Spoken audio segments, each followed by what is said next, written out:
राधा वल्लभ श्री हरिवंश।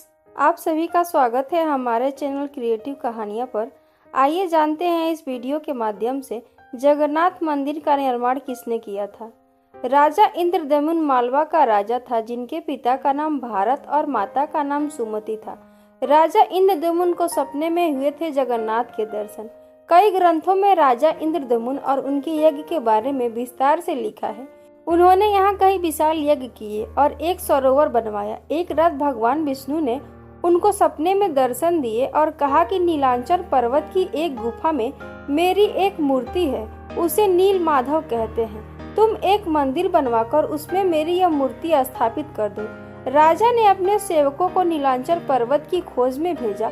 उसमें से एक था ब्राह्मण विद्यापति। विद्यापति ने सुन रखा था कि सबर कबीले के लोग नील माधव की पूजा करते हैं और उन्होंने अपने देवता की इस मूर्ति को नीलांचल पर्वत की गुफा में छुपा रखा है। वह यह भी जानता था कि सबर कबीले का मुखिया विश्ववसु नील माधव का उपासक है और उसी ने मूर्ति को गुफा में छुपा रखा है। चतुर विद्यापति ने मुखिया की बेटी से विवाह कर लिया।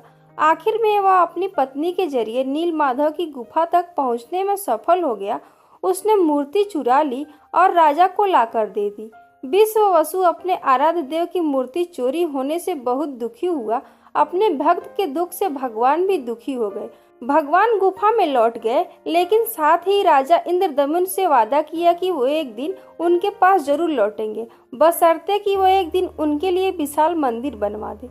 राजा ने मंदिर बनवा दिया और भगवान विष्णु से मंदिर में विराजमान होने के लिए कहा। भगवान ने कहा कि तुम मेरी मूर्ति बनाने के लिए समुद्र में तैर रहा पेड़ का बड़ा टुकड़ा उठाकर लाओ, जो द्वारिका से समुद्र में तैरकर पूरी आ रहा है। राजा के सेवकों ने उस पेड़ के टुकड़े को तो ढूंढ लिया, लेकिन सब लोग मिलकर भी उस पेड़ को नहीं उठा पाए। तब राजा को समझ आ गया कि नील माधव के अन्य भक्त सबर कबीले के मुखिया विश्ववसु की सहायता लेना पड़ेगा। सब उस वक्त हैरान रह गए जब विश्ववसु भारी भरकम लकड़ी को उठाकर मंदिर तक ले आए। अब बारी थी लकड़ी से भगवान की मूर्ति गढ़ने की। राजा के कारीगरों ने लाख कोशिश कर ली, लेकिन कोई भी एक लकड़ी में छैनी तक भी नहीं लगा सका। तब तीनों लोग के कुशल कारीगर भगवान विश्वकर्मा एक बूढ़े व्यक्ति का रूप धरकर आए। उन्होंने राजा को कहा कि वे नील माधव की मूर्ति बना सकते हैं, लेकिन साथ ही उन्होंने अपनी शर्त भी रखी कि वे 21 दिन में मूर्ति बनाएंगे और अकेले में बनाएंगे। कोई उनको बनाते हुए नहीं देख सकता। उनकी शर्त मान ली गई। लोगों को आरी, छैनी, हथौड़ी की आवाजें आती रही। राजा इंद्रदमन की रानी गुडीचा अपने को रोक नहीं पाई। वह दरवाजे के पास गई तो उसे कोई आवाज सुनाई नहीं दी। वह घबरा गई। उसे लगा बूढ़ा कारीगर मर गया। उसने राजा को इसकी सूचना दी।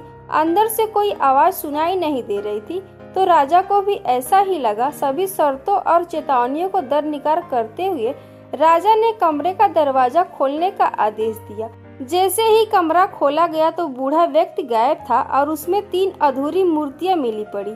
भगवान नील माधव और उनके भाई के छोटे छोटे हाथ बने थे, लेकिन उनके टांगे नहीं थी, जबकि सुभद्रा के हाथ पांव बनाए ही नहीं गए थे। राजा ने इसे भगवान की इच्छा मानकर इन्हीं अधूरी मूर्तियों को स्थापित कर दिया। तब से लेकर आज तक तीनों भाई बहन इसी रूप में विद्यमान हैं।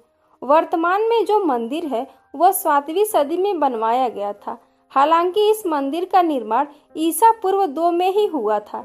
यहाँ स्थित मंदिर 3 बार टूट चुका है। 1174 ईस्वी में ओडिशा शासक अनंग भीमदेव ने इसका जीर्णोद्धार करवाया था।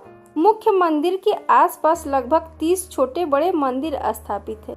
ये कथा आपको कैसी लगी कमेंट बॉक्स में जरूर बताइएगा और कमेंट में जय जगन्नाथ लिखना ना भूलें।